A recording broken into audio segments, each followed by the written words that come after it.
بسم اللہ الرحمن الرحیم۔ عروہ نے حضرت عائشہ رضی اللہ عنہا سے روایت کی، انہوں نے فرمایا رسول اللہ صلی اللہ علیہ وسلم نے میرے ہاں عصر کے بعد 2 رکعتیں کبھی نہیں چھوڑیں۔ عبد الرحمن بن اسودہ نے اپنے والد اسودہ سے اور انہوں نے حضرت عائشہ رضی اللہ عنہا سے روایت کی، انہوں نے کہا 2 نمازیں ہیں، رسول اللہ صلی اللہ علیہ وسلم نے میرے گھر میں انہیں رازداری سے اور علانیہ کبھی ترک نہیں کیا۔ 2 رکعتیں فجر سے پہلے اور 2 رکعتیں عصر کے بعد۔ مختار بن کفل سے روایت ہے، انہوں نے کہا میں نے حضرت انس رضی اللہ عنہ سے عصر کے بعد نفل نماز پڑھنے کے بارے میں پوچھا تو انہوں نے کہا حضرت عمر رضی اللہ عنہ عصر کے بعد نماز پڑھنے پر ہاتھوں پر مارتے تھے، اور نبی اکرم صلی اللہ علیہ وسلم کے دور میں ہم سورج کے غروب ہو جانے کے بعد نماز مغرب سے پہلے 2 رکعتیں پڑھتے تھے۔ تو میں نے ان سے پوچھا کیا رسول اللہ صلی اللہ علیہ وسلم نے یہ 2 رکعتیں پڑھیں؟ انہوں نے کہا آپ ہمیں پڑھتا دیکھتے تھے، آپ نے نہ ہمیں حکم دیا نہ روکا۔ معمر نے ظاہری سے، انہوں نے سالم سے اور انہوں نے حضرت ابن عمر رضی اللہ عنہما سے روایت کی، انہوں نے کہا رسول اللہ صلی اللہ علیہ وسلم نے نماز خوف پڑھائی، 2 گروہوں میں سے ایک کو 1 رکعت پڑھائی اور دوسرے گروہ وہ دشمن کے سامنے کھڑا ہوا تھا۔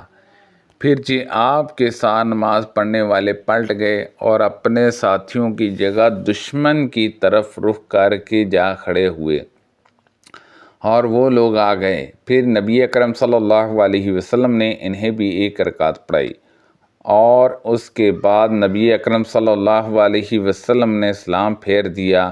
پھر آپ کے بعد انہوں نے بھی اپنی رکعت مکمل کر لی اور انہوں نے بھی دوسری رکعت مکمل کر لی۔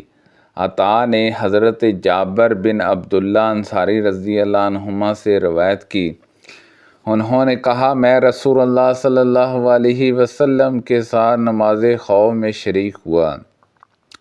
آپ نے ہماری 2 صفیں بنائیں، ایک صف رسول اللہ صلی اللہ علیہ وسلم کے پیچھے تھی اور دوسری ان کے پیچھے، اور دشمن ہمارے اور قبلے کے درمیان تھا۔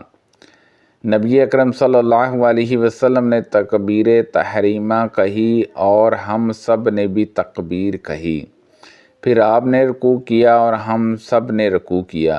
پھر آپ نے رکوع سے اپنا سر اٹھایا اور ہم سب نے سر اٹھایا۔ پھر آپ سجدے کے لیے جھک گئے اور آپ سے متصل صف نے بھی سجدہ کیا، اور پچھلی صف دشمن کے بلا مقابل کھڑی رہی۔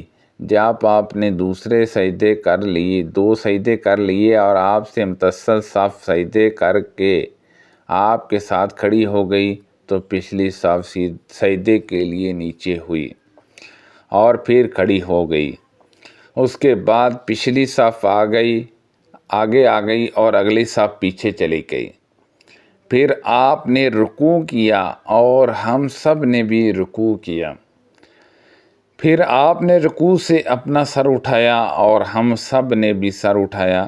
پھر آپ اور آپ سے متصل صف جو پہلی رکعت میں پیچھے تھی سجدے کے لیے نیچے چلی گئی اور پچھلی صف دشمن کے بلا مقابل کھڑی رہی۔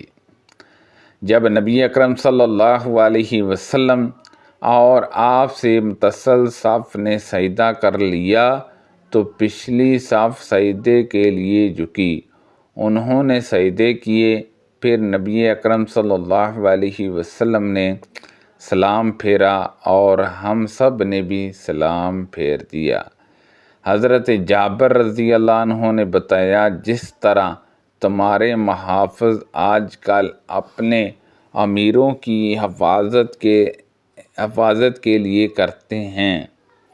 ابان بن یزید نے کہا ہم سے جہجہ بن کثیر نے ابو سلمہ بن عبد الرحمن سے حدیث بیان کی، اور انہوں نے حضرت جابر رضی اللہ عنہ سے روایت کی، انہوں نے کہا ہم رسول اللہ صلی اللہ علیہ وسلم کے ساتھ جہاد پر آئے، حتیٰ کہ جب ہم ذات الارقاح نامی پہاڑ تک پہنچے، کہا ہماری عادت تھی کہ جب ہم کسی گھنے سائے والے درخت تک پہنچتے تو اسے رسول اللہ صلی اللہ علیہ وسلم کے لیے چھوڑ دیتے۔ کہا ایک مشرک آیا، جب کہ رسول اللہ صلی اللہ علیہ وسلم کی تلوار درخت پر لٹکی ہوئی تھی، اس نے رسول اللہ صلی اللہ علیہ وسلم کی تلوار پکڑ لی، اسے میان سے نکالا اور رسول اللہ صلی اللہ علیہ وسلم سے کہنے لگا، کیا آپ مجھ سے ڈرتے ہیں؟ آپ نے فرمایا نہیں۔ اس نے کہا تو پھر آپ کو مجھ سے کون بچائے گا؟ آپ صلی اللہ علیہ وسلم نے فرمایا، اللہ تعالیٰ مجھے تم سے محفوظ فرمائے گا۔ رسول اللہ صلی اللہ علیہ وسلم کے ساتھیوں نے اسے دمکایا تو اس نے تلوار میان میں ڈالی اور اسے لٹکا دیا۔ اس کے بعد نماز کے لیے اذان کہی گئی۔ آپ نے ایک گروہ کو 2 رکعت نماز پڑھائی، پھر وہ گروہ پیچھے چلا گیا۔ اس کے بعد آپ نے دوسرے گروہ کو 2 رکعت پڑھائی۔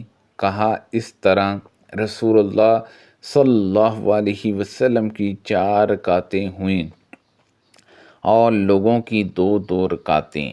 نافع نے حضرت عبداللہ بن عمر رضی اللہ عنہما سے روایت کی، انہوں نے کہا میں نے رسول اللہ صلی اللہ علیہ وسلم کو فرماتے ہوئے سنا، جب تم میں سے کوئی شخص جمعہ کے لیے آنے کا ارادہ کرے تو وہ غسل کرے۔ حضرت عبداللہ رضی اللہ عنہ سے روایت ہے کہ حضرت عمر بن خطاب رضی اللہ عنہ جمعے کے دن لوگوں کو خطاب فرما رہے تھے کہ اسی اثناء میں رسول اللہ صلی اللہ علیہ وسلم کے صحابہ میں سے ایک شخص داخل ہوا۔ حضرت عمر رضی اللہ عنہ نے انہیں آواز دی، آنے کی یہ کون سی گھڑی ہے؟ انہوں نے کہا میں آج مصروف ہو گیا، گھر لوٹتے ہی میں نے اذان سنی اور صرف وضو کیا اور حاضر ہو گیا۔ حضرت عمر رضی اللہ عنہ نے کہا اور وہ بھی صرف وضو؟ حالانکہ آپ کو معلوم ہے کہ رسول اللہ صلی اللہ علیہ وسلم غسل کرنے کا حکم دیتے تھے۔ سبحان اللہ عز و جل۔ اللہ پاک سے دعا ہے کہ اللہ پاک ان حدیثوں پر عمل کرنے کی توفیق عطا فرمائے۔ کو پڑھنے میں غلطی کوتاہی ہو گئی ہو، اللہ پاک معاف فرمائے۔ اللہ پاک ہم سب کو صحت و تندرستی عطا فرمائے۔ آمین بجاہ النبی امین صلی اللہ علیہ وسلم۔